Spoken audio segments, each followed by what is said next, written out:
Chapter 8. Why I took up the study of mental science. I have frequently been questioned about my reasons for taking up the study of mental science, and as to the results of my search, not only in knowledge of principles, but also in the application of that knowledge to the development of my own life and experience.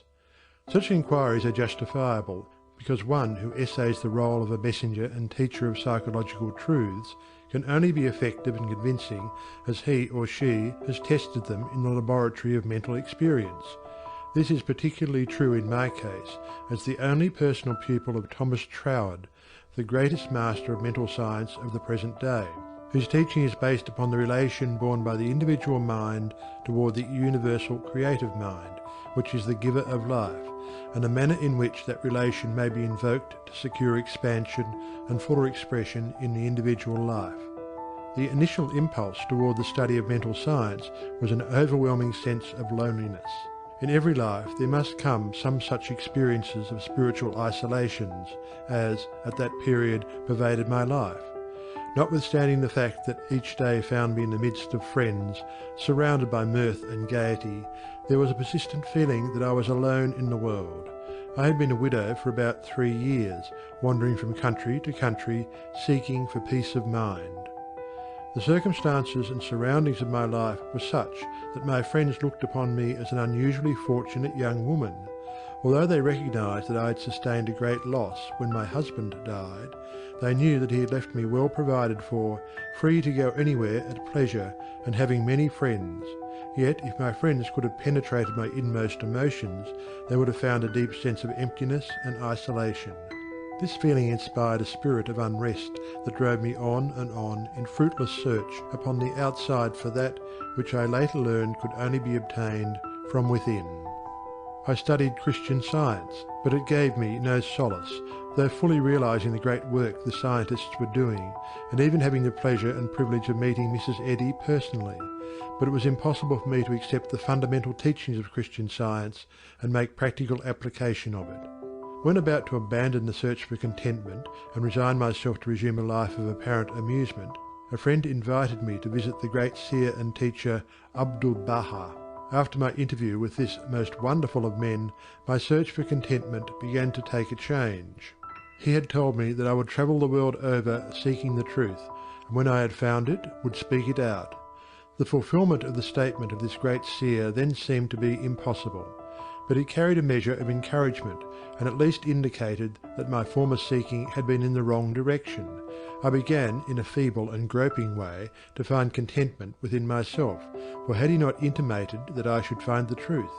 This was the big thing, and about the only thing I remember of our interview.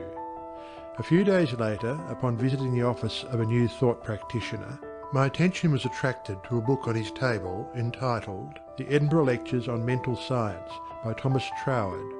It interested me to see that Troward was a retired divisional judge from the Punjab, India. I purchased the book, thinking I would read it through that evening.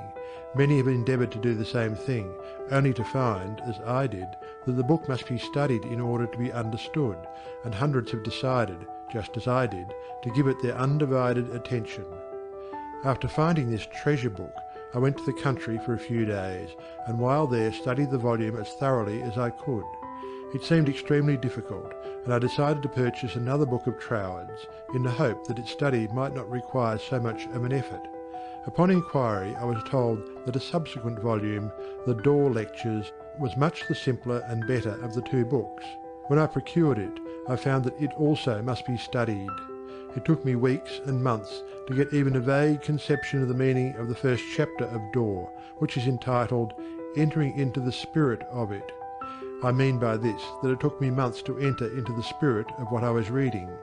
But in the meantime, a paragraph from page 26 arrested my attention as seeming the greatest thing I had ever read. I memorized it and endeavoured with all my soul to enter into the spirit of Troward's words. The paragraph reads, "My mind is a centre of divine operation. The divine operation is always for expansion and fuller expression, and this means the production of something beyond what has gone before, something entirely new, not included in the past experience, though proceeding out of it by an orderly sequence of growth. Therefore, since the divine cannot change its inherent nature, it must operate in the same manner with me. Consequently, in my own special world, of which I am the centre, it will move forward to produce new conditions, always in advance of any that have gone before. It took an effort on my part to memorize this paragraph, but in the endeavour towards this end, the words seemed to carry with them a certain stimulus. Each repetition of the paragraph made it easier for me to enter into the spirit of it. The words expressed exactly what I had been seeking for. My one desire was for peace of mind. I found it comforting to believe that the divine operation in me could expand to fuller expression and produce more and more contentment. In fact, a peace of mind and a degree of contentment greater than I had ever known. The paragraph further inspired me with deep interest to feel that the life spark in me would bring into my life something entirely new. I did not wish to obliterate my past experience, but that was exactly what Troward said it would not do. The divine operation would not exclude my past experience, but proceeding out of them would bring some new thing that would transcend anything that I'd ever experienced before. Meditation on these statements brought with it a certain joyous feeling. What a wonderful thing it would be if I could accept and sincerely believe, beyond all doubt, that this one statement of Troward's was true. Surely the divine could not change its inherent nature, and since divine life is operating in me, I must be divinely inhabited, and the divine in me must operate just as it operates upon the universal plane.